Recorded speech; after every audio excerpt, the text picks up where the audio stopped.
Okay, that's the top. That's the bottom. Okay, it didn't like it.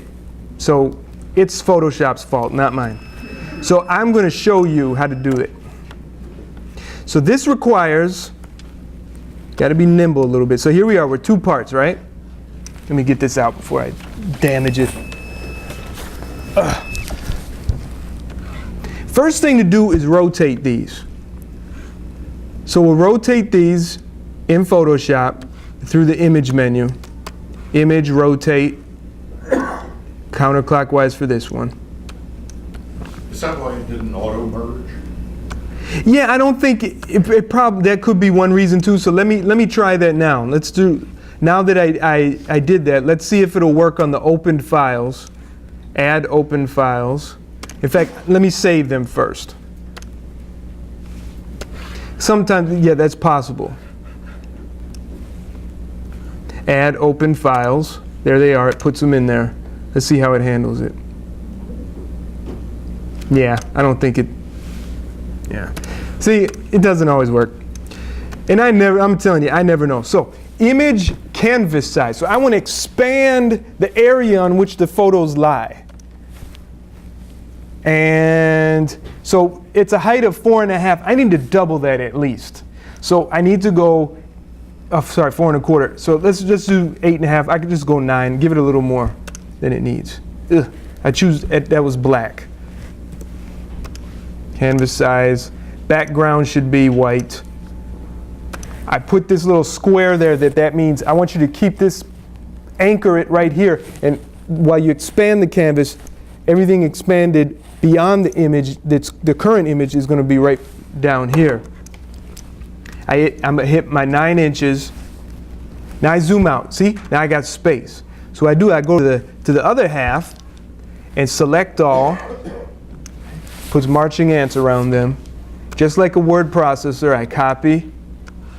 And then here, I go to edit, paste.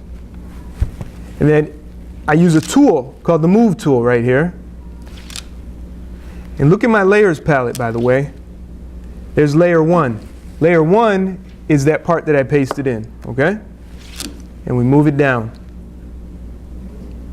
And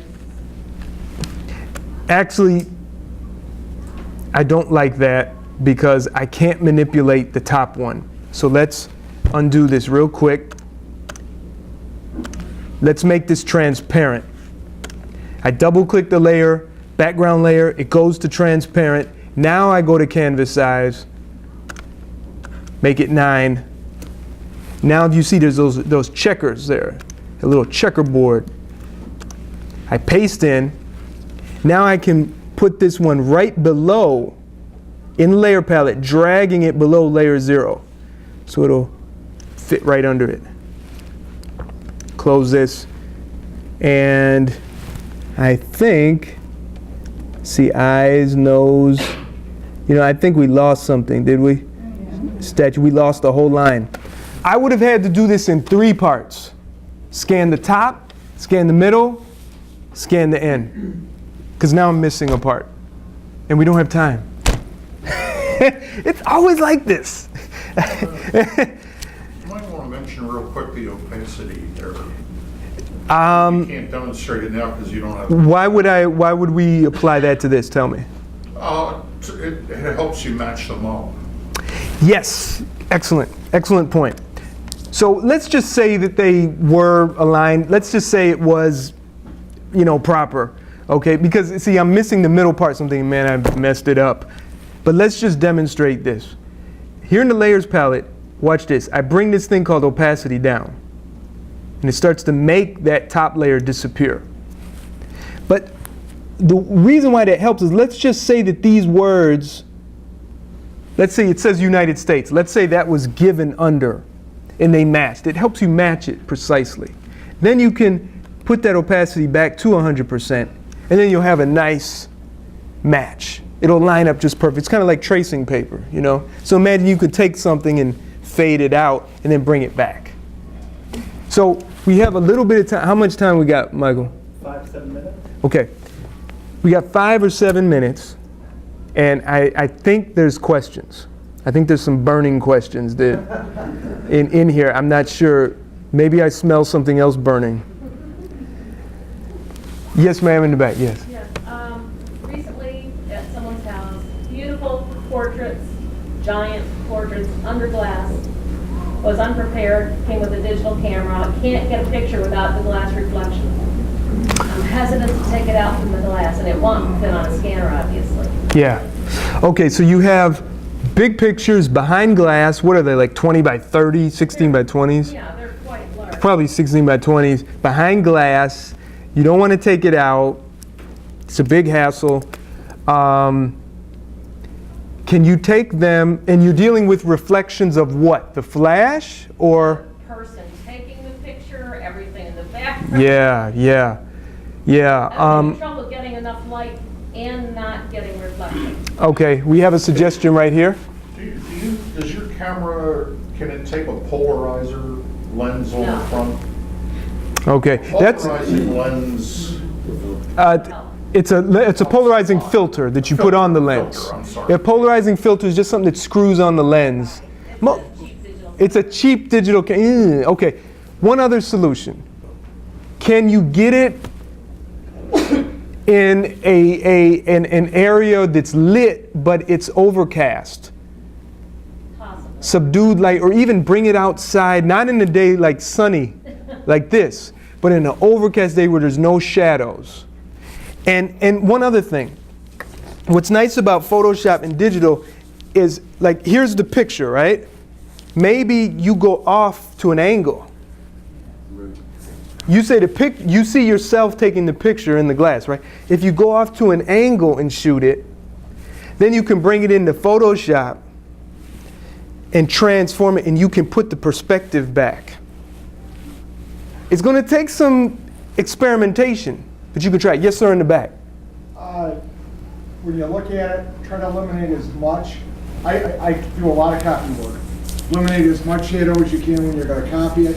If your camera does not take a polarizer, easy way to do it is you look through it, you turn it the way it is, mark it on the top that you know where it is, and hold it in front of the lens on the camera. Being digital, if you don't like it, all you got to do is delete it and try it again. Yep. And it's a cheap way to go. There you go. Thank you. And if you have any other copy shot questions, definitely ask him. He sounds like he'd be the man to see. Yes, ma'am. She can also tip her camera just slightly down. So that when the flash flashes, that it bounces, it doesn't bounce. Yeah, but she wasn't using a flash. Don't use a flash at all. Yeah. But you're right about that. Sometimes you might get away with the flash. But generally with glass, though, no matter what you do, there's something. I've done that. You've done it. Using the old 400, Okay, but it's probably a small frame, though. Small glass. It wasn't a big. No, but, that helps. Yeah, Or like okay. if you go in a museum and you want a picture of something behind the Okay. glass case, you want to, Yeah. so that the light bounces. Thank you. Great suggestion. Yes, ma'am. Hi, if we have a picture and the eyes are like, some kids scratch the eyes out on the picture, is there a way to fix that in these photos? Okay, if you have a picture and the eyes are scratched out, look to see if you have another picture of the same person, Yeah. right around that age, with the eyes looking in that direction. Right? Maybe not cross-eyed. Or you could take eyes of a close relative, you know what I mean? And manipulate them to work. I've done that. Okay? Any other questions? And I think that'll be it. From a genealogical perspective, Yeah. it might be way more interesting to research why somebody scratched that person. Yeah. I'd like to know why they scratched it out. What were they looking at all the time? Okay, I think we got to wrap it up. Can I take one more question? Sure, yeah. Is there another? There's one more question, right? No? I must have really bombed. Okay. Yes, ma'am. My printer is a copier and scanner all in one, and I at this point thought planning to buy it. scanner. Can that be used as? Okay, you have an all-in-one printer